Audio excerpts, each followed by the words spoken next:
Hey y'all, I'm Jessi Harry and welcome back to my channel. If you're new here, please make sure to subscribe so you don't miss any of the fun recipes we do around here. This week's video is of course a what's for dinner, so let's get started. So first things first, we're going to do a crock pot white bean soup. We have some white onion diced up. That was basically a whole white onion, 4 stalks of celery, 4 carrots peeled and sliced, whole pound of navy beans that we're going to use the entire thing, rosemary, smoked paprika, thyme, bay leaves, we only use one, salt, pepper, olive oil, and of course missing garlic. I forgot to show it, but you'll see me put it in the recipe. So first things first, we're going to put in a little bit of olive oil into our pot. And then we're going to toss in the onion, the celery,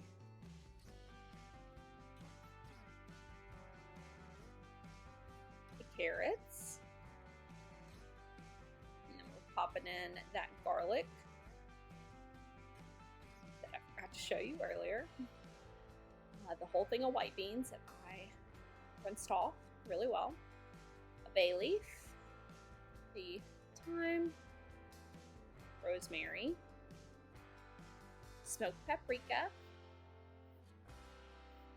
and then not pictured some salt and pepper, not too much salt though because you're going to add more later. And then here we are putting in about 6 cups of water, not chicken broth, water, trust me. Get this all mixed together. Put the lid on, and here you're gonna see me put it on low for 4 hours. It's actually high for 4 hours. I realized it afterwards. And then low for 8 if you want to do it that way. So after the 4 hours is up, I'm taking a potato masher and I'm mashing up some of the soup so some of the beans kind of thicken the broth and make it more of a thick stew-like soup. And here I am adding a little bit more salt, not too much. I'm mixing it up. So here's the consistency that I like my bean soup to be, thick but still with a whole lot of the whole beans in it. So here I am plating it up. I made myself a big old bowl.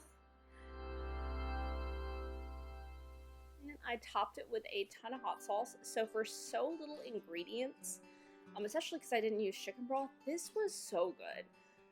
Like overwhelmingly good. It was very budget friendly.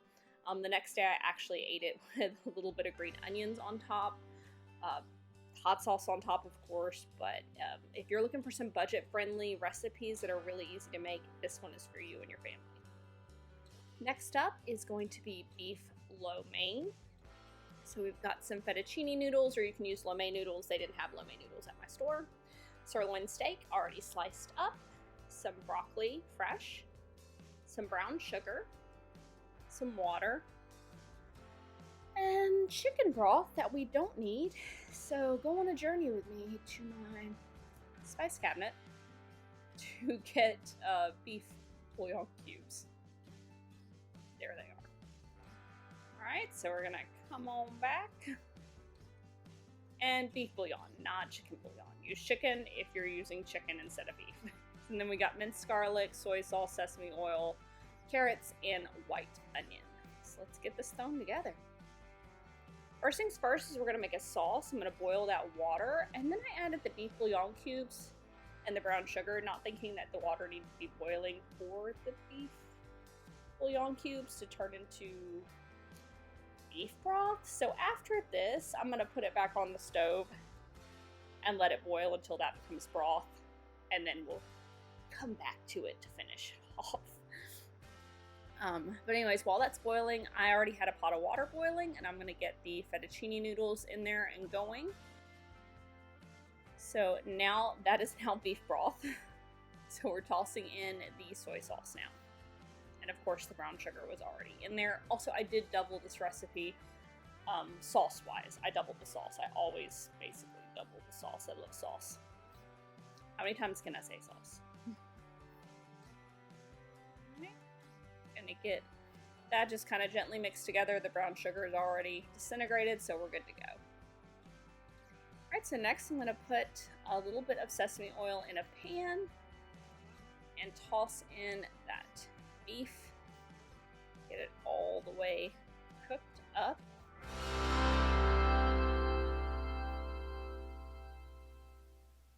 And once it's all the way cooked through, you're going to actually take it out of the pan. We're going to be taking stuff out and putting it back in. At any time, if your pan is too dry, you can add a little bit more of the sesame oil, just FYI.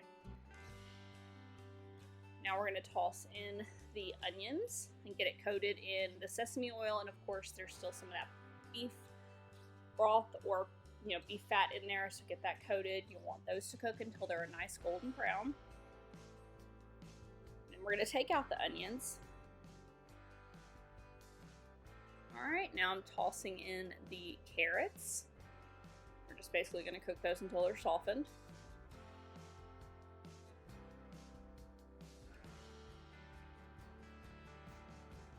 And then once they're softened, we're going to throw in the broccoli. And also, I forgot to show this to you at this point, I threw in the garlic also. Get that all softened. Once that's softened, you're going to put back in your beef and your onion. That all mixed together.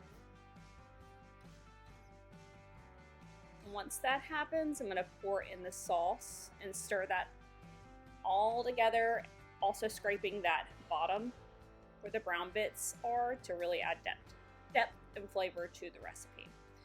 All right, now I tossed in the noodles, get those all mixed together, and I'm going to actually let this sit for about 10 minutes so the noodles soak in that sauce, and I continue to stir it during that time.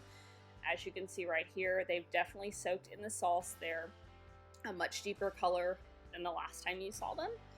Here I am just plating up my plate. As you noticed, I didn't add anything spicy to the sauce, which I'm sure that, if you want to, you can. I don't even think that's in the recipe, but a lot of people would like it spicy. I do that later. I just like to top. Everyone can top their own with how spicy they want. So I've topped mine with green onions, because I love green onions, and then red pepper flakes. Lots of them for me. All right, so here it is finished. So this was another one. Minimal ingredients, turned out really well. It was a family favorite.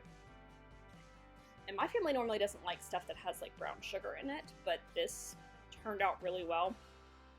I wouldn't say it's exactly cost efficient because you use steak, but it was really easy and quick to prepare. All right, so next up, we're going to be doing some sour cream chicken enchiladas. Very easy and yummy recipe. So first thing up, we have some cilantro. I've already cut it up and had it stored in the refrigerator. Some shredded cheese. You can use any kind you like. I use the Mexican style from Aldi. Some shredded chicken. Some corn tortillas, or you can use flour. I use corn.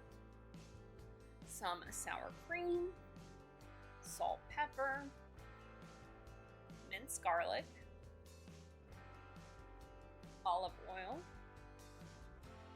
Salsa verde sauce. So my son is actually going to be making this recipe with my assistants, but this is going to be him and his doing alone, so I hope you're excited. So first things first is we're going to get some olive oil into a pan and get that heated thoroughly.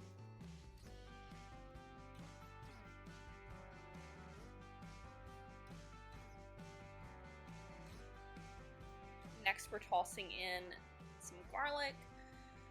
I'm gonna let that soften. Of course, after the oil was hot, as you can tell. Once the garlic was softened, you're going to toss in your salsa. Yes, there is a lot of brown at the bottom of that pan, but that is okay, because after you put the salsa in there, you are actually just going to let it simmer for a little bit until it heats all the way through. But beforehand, we are actually going to stir this and scrape all those brown bits. Add depth to your recipe. So once that salsa is all stirred up and warmed through, you're going to take it off the eye of the stove and pop in the sour cream.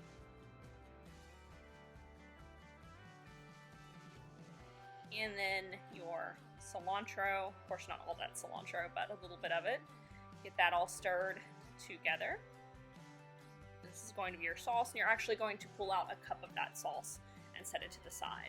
So next, in a big bowl, I'm adding my shredded chicken. cheese. Well, I'm not, my son is. And the sauce that you just finished stirring around. And then he is going to get all that mixed up, mix it really well.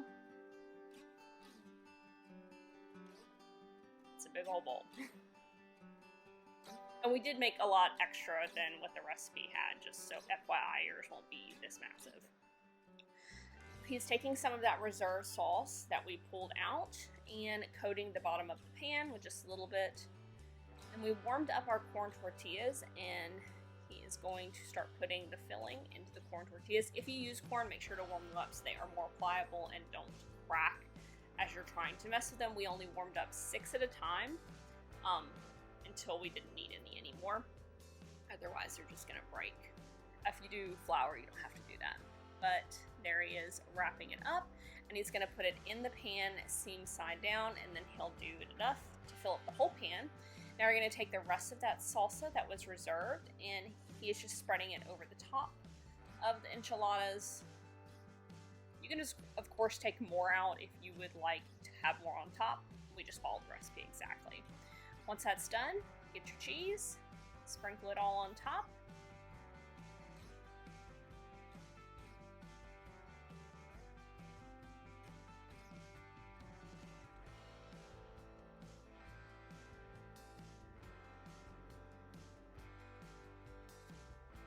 And then we're gonna put some tin foil over that and pop it in the oven for about 15 minutes. You're really just warming it through and getting that cheese to melt. And here it is, fresh out of the oven. These turned out really well. If you're looking for, a recipe to teach your teen and they like food like this is one that I really feel like you should try. My son did a great job.